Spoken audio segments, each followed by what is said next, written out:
예, 주말의 증시 정리해보는 시간 갖도록 하겠습니다. 미증시는 주말에 좀 빠졌는데, 그렇지만 이제 주간으로 보면 모든 지표들이 다 올랐습니다. 증시, 달러, 2년물 국채금리, 그리고 이제 국제유가까지 다 올라가는 그런 모습을 좀 보였는데, 어쨌든 뭐 금융시장이 강세를 보인 것도 있지만, 금리 인상 가능성이 또, 한때 다시 낮았던 금리 인상 가능성이 높아진 거는 조금 부담이 되기도 했었죠. 뭐 주말에 다시 뒤집히긴 했지만, 어쨌든 전체적으로 금융 관련된 모든 지표들이 올라가는 그런 모습을 보였고, 그러니까 종목으로 보면 특히 반도체주가 되게 강했습니다. 마이크론 테크놀로지가 거의 12% 올라갔고, 금융주도 4% 가까이 올라갔고, 테슬라도 올라가고, 그 금융주, 반도체, 전기차, 뭐 주요 종목들이 대체로 다 강세를 보이는 그런 모습을 보였는데, 다만 이제 이런 흐름이 주말에 좀 살짝 눌리는 그런 모습을 보였죠.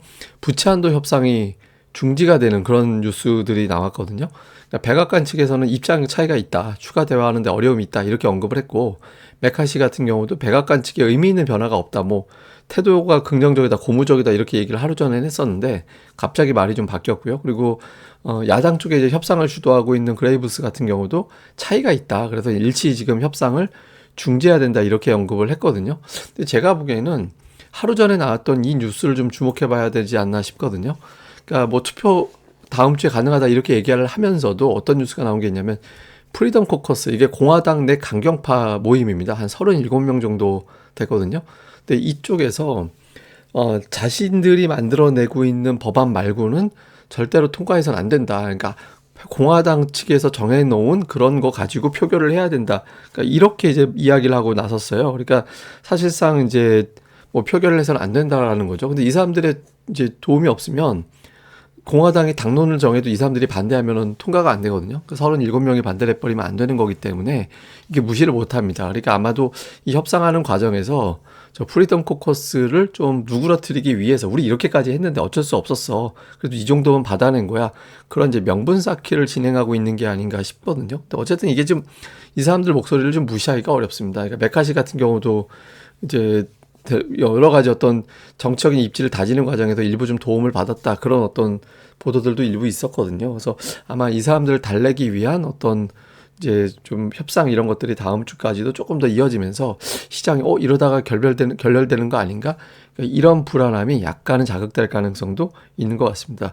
뭐 그렇다 하더라도 또 증시가 좀 덜 빠진 게, 파월 의장이 이제 금리 더 안 올려도 될 것 같다 이렇게 언급을 했잖아요. 지금 은행 업종이 좀 불안정한 상황이 만들어지고 있죠. 그래서 지금 대출 여건이 강화가 돼서 그냥 금리가 자동으로 올라간 효과가 돼버렸다. 그래서 이제 뭐 경기라든가 이런 것들에 대해서 너무 작용될 가능성이 있기 때문에 지금으로서는 이제 목표 금리를, 그 목표 때까지 금리를 그렇게까지 올릴 필요는 없는 것 같다, 이렇게 이야기를 했습니다. 근데 이거 한마디로 보면 그냥 지역은행 문제 때문에 좀 쫀 거예요. 은행이 이거 금리 올렸다가는 지역은행들 여럿이 또 날아갈 수도 있기 때문에 이제 그걸 갖다가 이제 상태를 막아내기 위해서, 그리고 지금 뭐 어차피 자연스럽게 대출 조건 강화되면서 이제 아무나 돈 빌려가기 어려운 상황이 돼버렸으니까 유동성이 좀 줄어들 가능성이 있다 이렇게 본 것 같습니다. 그래서 어쨌든 현재로서는 제가 봐도 6월에는 이제 금리가 안 올라갈 것 같고요. 하루 전에 35%까지 올라갔던 금리 인상 확률이 지금 절반으로 뚝 떨어졌거든요. 그래서 거의 동결이 기정사실로 되는 이제 그런 상황이 됐습니다. 그리고 이제 특징적인 게, 시가총액 최상단 종목군들이 이제 대부분 다 밀렸잖아요. 뭐 애플도 올라간 것도 아니죠. 그러니까 이날이 만기일이었거든요. 그러니까 1조 7천억 달러 정도 규모의 어떤 걸려있는, 그 정도 규모의 어떤 베팅이 걸려있는 만기일이었습니다. 그러니까 그러다 보니까 이제 대형주들이 그것 때문에 조금 이제 움직임이 나오기가 어려운 그런 측면도 좀 일부 있었던 것 같습니다. 근데 이제 특징적으로는 이 와중에서도 마이크론 테크놀로지는 오늘 또 올라가서 종가 기준으로는 또 연중 최고치를 경신을 했거든요. 근데 오늘 이 뉴스가 하나 있었어요. 이게 이제 사우스 차이나 모닝포스트지에서 나온 건데, 그 중국의 YMTC에서 낸드 가격을 인상을 한다라는 거예요. 그래서 향후 이제 마이크론이라든가 뭐 삼성이라든가 이런 쪽에서도 좀 올리지 않을까? 이제 그리고 마이크론 같은 경우도 얼마 전에 더 이상 낮은 가격에 우린 공급하지 않을 거야 이런 주장을 했잖아요. 그래서 향후에 이제 반도체 가격이 좀 돌아서는 것 같다, 생각했던 것보다 좀 빨리 바닥을 찾을 것 같다, 이런 내용들도 보도가 나왔습니다. 그래서 반도체 관련해서는 조금 좋은 뉴스들이 나오고 있는 거는 어쨌든 좀 긍정적인데, 또 너무 뉴스가 많으면 또 반대로 갈 가능성도 있어서 이건 좀 체크를 해봐야 될 것 같습니다. 자, 이슈를 좀 정리해 보면, 부채 한도 협상이 이제 지금은 협상될 거로 낙관을 하고 있잖아요. 근데 다음 주 중반까지 어떤 결과가 나오지 않으면 시장에서 하다가 이거 진짜 뭔 일 생기는 거 아닌가 이런 걱정이 될 수 있거든요. 그래서 다음 주 중반 내, 그러니까 그 전까지는 뭐 되게 밀당해도 상관없어요. 어차피 밀당하라고 있는 거니까 협상이라는 거는. 근데 다음 주 중반 넘어가면은 시장에 한 차례 정도 충격을 줄 가능성도 있습니다. 그 다음에 이제 앞서 말씀드린 대로 지역은행의 문제를 상당히 좀 의식하고 있는 걸로 보여지거든요. 그래서 연준이 지역은행을 의식하면서 제가 보기에는 금리 인상 잘못하면 은행 여럿이 날아간다라고 생각을 하기 때문에 저는 저 개인적으로는 인상은 끝났다. 그리고 아마 4분기 후반부 정도 되면 인하로 가지 않을까라고 보고는 있는데 뭐 어쨌든 좀 볼 필요가 있고요.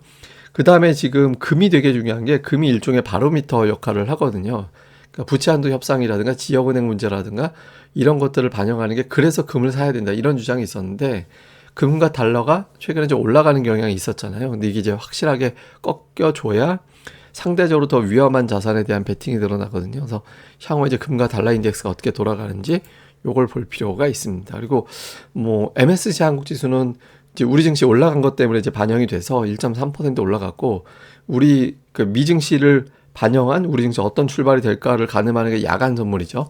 야간 선물은 약간 빠졌습니다. 그래서 주초에 우리 증시는 소폭 이제 조금 눌릴 가능성은 있다. 근데 이제 주말 사이에 어떤 일이 벌어지는지는 좀 살펴봐야 될 것 같습니다.